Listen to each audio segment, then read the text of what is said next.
আসসালামু আলাইকুম প্রিয় শিক্ষার্থীরা, আশা করি সবাই ভালো আছো। আজকে আমি তোমাদের দেখাবো হচ্ছে ফিজিক্স ফার্স্ট পেপারের কোশ্চেন অ্যানালাইসিস। সবার প্রথম আমাদের এইখানে যে চ্যাপ্টারগুলো আছে সেই চ্যাপ্টারগুলোর কোন কোন টপিক পড়লে তোমরা ভালো করতে পারবা সেই টপিকগুলো নিয়ে আমি আজকে কথা বলবো। চলো তাহলে দেখি। সবার প্রথম আমাদের যে চ্যাপ্টারটা খুবই ইম্পর্টেন্ট সেটা হচ্ছে ভেক্টর। ভেক্টরে আসলে অনেক টপিক, এখন এতগুলো টপিক তো আর পরীক্ষার আগে পড়া সম্ভব নয়, যার কারণে আমরা যেটা করতে পারি সবচেয়ে বেশি ইম্পর্টেন্ট যে টপিকগুলো সেগুলো আমি এখানে লিখেছি। দেখো, ভেক্টরে সবচেয়ে বেশিবার আসা কোশ্চেন হচ্ছে নদী ও স্রোত, প্রায় 17 থেকে 20 বার। প্রায় 17 থেকে 20 বার এই নদী ও স্রোতের ম্যাথ এসেছে, যার কারণে আমরা এই নদী ও স্রোতের যে জিনিসগুলো পড়তে পারি সেটা হচ্ছে এপার থেকে ওপার যেতে কত সময় লাগবে, দুইটা মাঝি থাকতে পারে, তাদের কে আগে পৌঁছাবে কে পরে পৌঁছাবে, কে কোন দিকে পৌঁছাবে, কোন দিকে রওনা দিলে ঠিক অপর পাশে পৌঁছাতে পারবো, সেই সময় সম্পর্ক আমরা সেগুলো শিখতে পারি।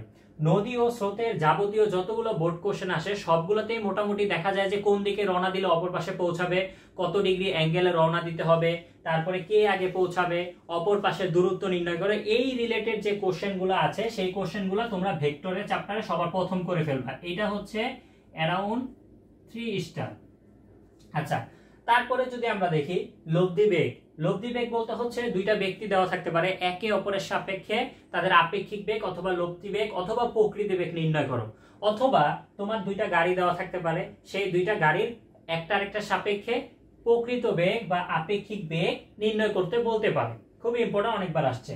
তারপরে হচ্ছে আমাদের বৃষ্টি। এখন কথা হচ্ছে এই আপেক্ষিক বেগের ক্ষেত্রে আমাদের একটা লোক যাচ্ছে, বৃষ্টি পড়তেছে, একজনের সাপেক্ষে আরেকজনের আপেক্ষিক বেগ কত সেটা আমাদের আসতে পারে। কত ডিগ্রি কোণে ছাতা ধরতে হবে সেটা আমাদের আসতে পারে। তারপরে এই ভেক্টরের বিয়োগ, ধরো যে একজন লোক যাচ্ছে আবার বাতাস অপর দিক থেকে প্রবাহিত হচ্ছে বা তার দিক থেকে প্রবাহিত হচ্ছে, এই রিলেটেড অনেকগুলো বোর্ড কোশ্চেন আছে, সেই কোশ্চেনগুলো আমাদের করতে হবে। এটাও মোটামুটি খুবই ইম্পর্টেন্ট। তারপরে আমাদের লম্ব একক ভেক্টর। আমরা জানি একক ভেক্টর অনেক প্রকার হইতে পারে, সমান্তরাল একক ভেক্টর হইতে পারে, লম্ব একক ভেক্টর হইতে পারে, লব্ধি একক ভেক্টর হইতে পারে। তোমাদের জন্য সবচেয়ে বেশি ইম্পর্টেন্ট হচ্ছে লম্ব একক ভেক্টর। দুইটা ভেক্টর দিয়ে দেবে, বলবে যে তারা পরস্পর লম্ব একটি একক ভেক্টর নির্ণয় করো। দুইটা ভেক্টরের ক্রস গুণফলকে ক্রস গুণফলের মান দ্বারা ভাগ করতে হবে, সেটা হচ্ছে লম্ব একক ভেক্টর। সমান্তরাল একক ভেক্টর বলতে পারে, বাট খুব একটা বেশি ইম্পর্টেন্ট না। তাহলে এখান থেকে যেটা ইম্পর্টেন্ট সেটা হচ্ছে লম্ব একক ভেক্টর। তারপরে আমরা যেটা শিখতে পারি সেটা হচ্ছে ভেক্টর গুণ। ভেক্টর গুণ অনেকগুলো হইতে পারে, সেটা হচ্ছে ক্রস গুণ। এখান থেকে আমার নির্ণয় করতে বলতে পারে সামান্তরিকের ক্ষেত্রফল নির্ণয় করো, ত্রিভুজের ক্ষেত্রফল নির্ণয় করো, অথবা তোমার বলতে পারে যে তারা পরস্পর সমান্তরাল নাকি দেখাও। এটা আমাদের ভেক্টর গুণটা ইম্পর্টেন্ট দেখতে হবে। ডট গুণফল দিয়ে আমাদের বলতে পারে দুইটা ভেক্টরের মধ্যবর্তী কোণ নির্ণয় করো, দুইটা ভেক্টর লম্ব কিনা তা প্রমাণ করো।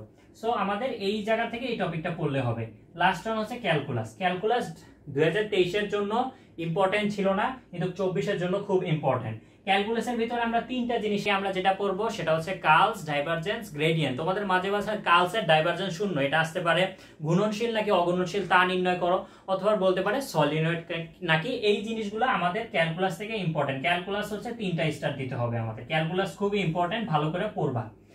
তারপরে হচ্ছে ভেক্টর থেকে মোটামুটি এই টপিকগুলো পড়লেই আমাদের একটা কি দুইটা সৃজনশীল কমন আসবে ইনশাআল্লাহ। তারপর হচ্ছে নিউটনীয় বলবিদ্যা। নিউটনীয় বলবিদ্যা যে চ্যাপ্টারটা আমাদের রয়েছে সেই চ্যাপ্টারে অনেকগুলো টপিক, তার ভিতরে সবচেয়ে বেশি ইম্পর্টেন্ট টপিক হচ্ছে জড়তার ভ্রামক নির্ণয়। আমরা যখন ক্লাস করেছি তখন অবশ্যই জানি জড়তার ভ্রামকের ক্ষেত্রে অনেক প্রকার আয় নির্ণয় হতে পারে। গোলকের মাঝ অক্ষ বরাবর, তারপর সিলিন্ডার যদি হয় সিলিন্ডারের মধ্য অক্ষ বরাবর, তারপর প্রান্ত অক্ষ বরাবর। রড হলে আমরা কি করতে পারি, রডের প্রান্তে, মাঝখানে, এরকম বিভিন্ন স্থানে জড়তার ভ্রামক নির্ণয় করতে পারে। ব্যাসার্ধ বরাবর, ব্যাস বরাবর, তারপরে জ্যা বরাবর ইত্যাদি আমাদের জড়তার ভ্রামক নির্ণয় করতে পারে। জড়তার ভ্রামকের সাথে আরেকটা জিনিস খুবই ইম্পর্টেন্ট, সেটা হচ্ছে চক্রবর্তীর ব্যাসার্ধ। কারণ একটা বের করতে পারলে আরেকটা ইজিলি বের করতে পারবা। তাহলে জড়তার ভ্রামকের সাথে চক্রবর্তী ব্যাসার্ধটাও খুব ইম্পর্টেন্ট। আবার ধরো যে জড়তার ভ্রামক যদি আমরা জানি, কৌণিক বেগ ভরবেগও বের করতে বলতে পারে, যে এই অক্ষের সাপেক্ষে ঘোরানো হচ্ছে কৌণিক ভরবেগ কত। আর কৌণিক ভরবেগ যখন ঘুরবা তখন একটা কি গতিশক্তির প্রয়োজন, তাহলে গতিশক্তিও ইম্পর্টেন্ট। তোমার এইখান থেকে একটা সৃজনশীল হইতে পারে। আচ্ছা, তারপরে 2 নম্বরে আমি যেটা দিয়েছি সেটা হচ্ছে টর্ক রিলেটেড যে জিনিসগুলো, আর হচ্ছে ব্যাংকিং কোণ। যদি প্রশ্ন ইজি করে তাহলে অবশ্যই ব্যাংকিং কোণ থেকে দিবে। ব্যাংকিং কোণ থেকে কি পড়বা, তোমার ব্যাংকিং কোণ নির্ণয় শিখবা, বেগ নির্ণয় শিখবা, সর্বোচ্চ বেগ কত, সর্বনিম্ন বেগ কত, অ্যাক্সিডেন্ট হবে নাকি, তারপরে এই ব্যাংকিং এর ভিতরে আবার ঘর্ষণ প্রবেশ করিয়ে দিতে পারে। আর আরেকটা হচ্ছে টর্ক। টর্ক হচ্ছে কৌণিক ত্বরণ, কৌণিক বেগ, তারপরে হচ্ছে টর্ক, এই রিলেটেড কোশ্চেন আসতে পারে। তার মানে এই দুইটা টপিক যদি পড়ো, দুইটা সৃজনশীল আসার মতো কোশ্চেন হইতে পারে। নিউটনের বলবিদ্যা থেকে একটা কি দুইটা সৃজনশীল মাস্ট আসবে, এটা থেকে একটা আসলে এটা থেকে দুইটা আসবে, এটা থেকে দুইটা আসলে এটা থেকে একটা আসবে, এইভাবে কোশ্চেনটা হবে। কাজ, শক্তি ও ক্ষমতা, এই চ্যাপ্টারটার ক্ষেত্রে সবচেয়ে বেশিবার কোশ্চেন আসা হচ্ছে কৃত কাজ নির্ণয়, বিভিন্ন স্থানে কৃত কাজ, এইচ উচ্চতায় কৃত কাজ নির্ণয়, তারপরে হচ্ছে তোমার থিটার দেওয়া থাকলে কৃত কাজ নির্ণয়, গাড়ির কৃত কাজ নির্ণয়, উপরে উঠতেছে তার কৃত কাজ নির্ণয়, মানে কৃত কাজ রিলেটেড যত বোর্ড কোশ্চেন আসছে, পাম্পের কৃত কাজ, ক্রেনের কৃত কাজ, যত কৃত কাজ আছে সবগুলো একবার করে ফেলবা। কৃত কাজের সাথে আমাদের যেটা কোশ্চেন আসে ঘ নাম্বারে, সেটা হচ্ছে বিভব শক্তি ও গতিশক্তি। আমরা জানি বিভব শক্তি আর গতিশক্তি রিলেটেড যে সূত্রটা, সেটা দিয়ে আবার শক্তি সংরক্ষণশীলতা আসে, তার কারণে এইটা দিয়ে একটা সৃজনশীল হইতে পারে। অথবা তোমাদের প্রায় 100% না বললেও 99% কোশ্চেন সাধারণত ক্ষমতা থেকে আসে। ঢাকা বোর্ড 2024 ক্ষমতা থেকে কোশ্চেন আসার পসিবিলিটি 99%। ক্ষমতা থেকে কোন ক্ষমতা ইম্পর্টেন্ট? পাম্পের ক্ষমতা ইম্পর্টেন্ট। কোন পাম্পের কত সময় লাগলো, নতুন পাম্প যুক্ত করলে ক্ষমতা কত সময় লাগবে, তারপর পাম্পের কর্মদক্ষতা নির্ণয় করো, পাম্পের ইনপুট নির্ণয় করো, পাম্পের আউটপুট নির্ণয় করো। পাম্প রিলেটেড যে কোশ্চেন আছে এখানে অবশ্যই ভর কেন্দ্রের সরণটা খুবই ভালো করে শিখতে হবে আমাদের, তাহলে একটা সৃজনশীল এখান থেকে, সেটা হচ্ছে মহাকর্ষ ও অভিকর্ষ। তোমাদের মহাকর্ষ ও অভিকর্ষ চ্যাপ্টারটা 24-এর জন্য খুবই ইম্পর্টেন্ট। সবার প্রথম যেটা পড়বা সেটা হচ্ছে অভিকর্ষ স্তরণ। অভিকর্ষ স্তরণ খুবই ইম্পর্টেন্ট। এইখানে মনে রাখবে অনেক কিছু আছে।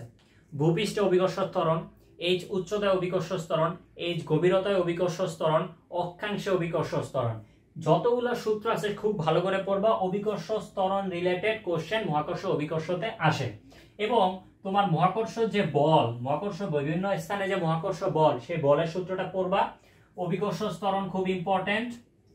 তারপর আমাদের ইম্পর্টেন্ট হচ্ছে মুক্তিবেগ। মুক্তিবেগ এবং কৃত্রিম উপগ্রহ এইবারের জন্য খুব ইম্পর্টেন্ট। কৃত্রিম উপগ্রহ থেকে আমরা যেটা পড়তে পারি সেটা হচ্ছে কৃত্রিম উপগ্রহের পর্যায়কাল নির্ণয় করো, কৃত্রিম উপগ্রহের বেগ নির্ণয় করো, কৃত্রিম উপগ্রহ কোন উচ্চতায় আছে, কৃত্রিম উপগ্রহ কি ভূস্থির ছিল নাকি, অথবা ভূস্থির তৈরি করতে কৃত্রিম উপগ্রহের কি ব্যবস্থা গ্রহণ করবে, এগুলো আসতে পারে। এবং বিভিন্ন গ্রহের বা উপগ্রহের মুক্তিবেগের মধ্যে কম্পেয়ার করতে বলতে পারে। তাহলে আমাদের এখান থেকে একটা সৃজনশীল আসবে ইনশাআল্লাহ। তারপর হচ্ছে পদার্থের গাঠনিক ধর্ম, খুবই সহজ একটা চ্যাপ্টার। সবার প্রথম আমরা যেটা করতে পারি, এইটার মাত্র এই দুইটা টপিক পড়লে একটা সৃজনশীল আশা করা যায়। সবার প্রথম হচ্ছে ইয়ং এর গুণাঙ্ক। ইয়ং এর গুণাঙ্ক যেটা আছে ওয়াই, সেটা খুবই ভালো করে আমাদের পড়তে হবে। ইয়ং এর গুণাঙ্ক দিয়ে কি আসে? আসে হচ্ছে যে কার ইয়ং এর গুণাঙ্ক বেশি, কে বেশি স্থিতিস্থাপক, কে বেশি ভার নিতে পারবে, কোন তার বেশি মোটা, এরকম অনেক কোশ্চেন আসে ইয়ং এর গুণাঙ্ক দিয়ে। অথবা বলতে পারি এটা কি ইস্পাতের তৈরি, তামার তৈরি, নাকি অন্য কিছু দিয়ে তৈরি। এই ইয়ং এর গুণাঙ্ক খুবই ইম্পর্টেন্ট, এটা প্রায় 5 স্টার। ইয়ং এর গুণাঙ্ক থেকে আমাদের প্রযুক্ত বের বলতে পারে, প্রযুক্ত বল নির্ণয় করো। আচ্ছা, তারপরে আমাদের এই ইয়ং এর গুণাঙ্ক যদি 4 মার্কে আসে, 3 মার্কে যেটা আসে সেটা হচ্ছে পয়সনের অনুপাত নির্ণয় করো। পয়সনের অনুপাতটা কি ঠিক আছে নাকি, পার্শ্ব বিকৃতি ডিভাইডেড বাই দৈর্ঘ্য বিকৃতি। এই পয়সনের অনুপাত থেকে তোমার ব্যাসার্ধের পরিবর্তন কত, ব্যাসের পরিবর্তন কত, প্রস্থের পরিবর্তন কত, এগুলো আমাদের বের করতে বলতে পারে। তারপরে এই চ্যাপ্টারে আছে কৃত কাজ বা সম্পাদিত শক্তি অথবা সঞ্চিত শক্তি, সেই সূত্রটা নির্ণয় করে। W = half Y A L square by L, এই সূত্রটা দিয়ে কোশ্চেন আসতে পারে। আর লাস্ট ওয়ান হচ্ছে একক আয়তনে সঞ্চিত শক্তি কত, হাফ ইন্টু পীড়ন গুণ বিকৃতি, পীড়ন গুণ বিকৃতি, এই সূত্র দিয়েও আসতে পারে। মাত্র দুইটা টপিক পড়লে আমাদের পদার্থের গাঠনিক ধর্ম থেকে একটা সৃজনশীল পাওয়া সম্ভব। তারপরে হচ্ছে পর্যাবৃত্ত গতি। পর্যাবৃত্ত গতি থেকে একটু কোশ্চেন কঠিন হতে পারে, সহজও হয় বেশি। সবার প্রথম সরল সন্ধিত একটা সমীকরণ দিয়ে দিবে, পর্যাবৃত্ত গতির একটা সমীকরণ দিয়ে দিবে। ধরো যে তোমার x = a sin omega t plus del, এই রিলেটেড কোন একটা সমীকরণ দিবে, বলবে যে এইটা কি পর্যাবৃত্ত গতির সমীকরণ নাকি তা প্রমাণ করো।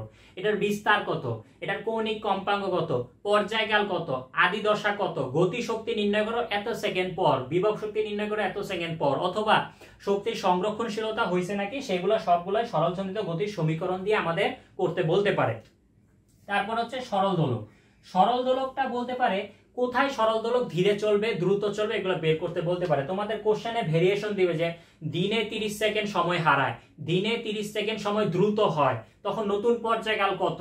অথবা তোমার বলতে পারে যে সরল ছন্দিত দোলকের ক্ষেত্রে অথবা সরল দোলকের ক্ষেত্রে 30 সেকেন্ড সময় যদি ঘন্টায় হারায় তাহলে নতুন পর্যায়কাল কত, কোথায় পর্যায়কাল ভালো হবে, অথবা সেকেন্ড দোলক তৈরি করতে কি ব্যবস্থা গ্রহণ করতে বলতে পারে। এগুলো সরল দোলক থেকে আসে। লাস্ট ওয়ান হচ্ছে স্প্রিং। স্প্রিং এর পর্যায়কাল আসে এবং স্প্রিং এর কম্পাঙ্ক আসে, সেটা হচ্ছে সমান্তরাল এবং শ্রেণীতে যুক্ত করে কতগুলো স্প্রিং এর আমাদের ম্যাথ আসতে পারে, অথবা গতিশক্তি বিয়োগ শক্তি নির্ণয় করতে বলতে পারে। তাহলে আমাদের এখান থেকে একটা সৃজনশীল।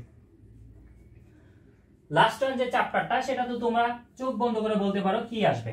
আদর্শ গ্যাস ও গ্যাসের গতিতত্ত্ব থেকে যেটা আসতে পারে সবচেয়ে বেশি ইম্পর্টেন্ট যেটা, সেটা হচ্ছে আপেক্ষিক আর্দ্রতা, রিলেটিভ হিউমিডিটি ও শিশিরাঙ্ক নির্ণয় করো। 3 মার্কে আসতে পারে শিশিরাঙ্ক নির্ণয় করো, আর 4 মার্কে আসতে পারে কোথায় বেশি স্বস্তি বোধ হবে, বৃষ্টি হওয়ার সম্ভাবনা কত, আপেক্ষিক আর্দ্রতা নির্ণয় করো। দুইটা তোমার সাপোজ বলে দিবে যে দুইটা কান্ট্রি, সেই কান্ট্রির ভিতরে তুলনা করতে বলতে পারে, এটা হচ্ছে আপেক্ষিক আর্দ্রতা নির্ণয় করো বা শিশিরাঙ্ক। এটা খুবই ইম্পর্টেন্ট, খুবই ইম্পর্টেন্ট।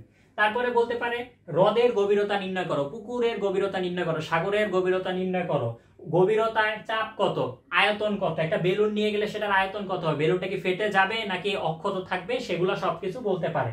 আর লাস্ট ওয়ান হচ্ছে লেস ইম্পর্টেন্ট হচ্ছে সিআরএমএস বেগ নির্ণয় করো এবং গ্যাসের গতিশক্তি নির্ণয় করো, মোট গতিশক্তি নির্ণয় করো, আর গড় মুক্তি বেগ। তাহলে আমরা বলতে পারি এখান থেকে সবচেয়ে বেশি ইম্পর্টেন্ট হচ্ছে দুইটা টপিক, সেটা হচ্ছে হ্রদের গভীরতা, চাপ, আয়তন এবং আপেক্ষিক আর্দ্রতা ও শিশিরাঙ্ক নির্ণয় করো। আমি যেই কথাগুলো বলেছি বা যেই টপিকগুলো বলেছি সেই টপিকগুলো যদি সুন্দর মতো করতে পারো তাহলে দেখবা সুন্দর করে 100তে 100 পাওয়া সম্ভব। এবং এমসিকিউর জন্য অবশ্য কি পড়বা, এমসিকিউর জন্য তোমরা হচ্ছে বিগত বছরের যে কোশ্চেনগুলো আছে সেই কোশ্চেনগুলো আবার ভালো করে সলভ করবা এবং যতগুলো লেখচিত্র আছে সেই লেখচিত্রগুলো একটা খাতায় একত্রিত করে সেগুলো পড়ে বুঝে তারপরে হচ্ছে পরীক্ষাটা যাবে। অবশ্যই লেখচিত্র আসবে পরীক্ষার এমসিকিউতে।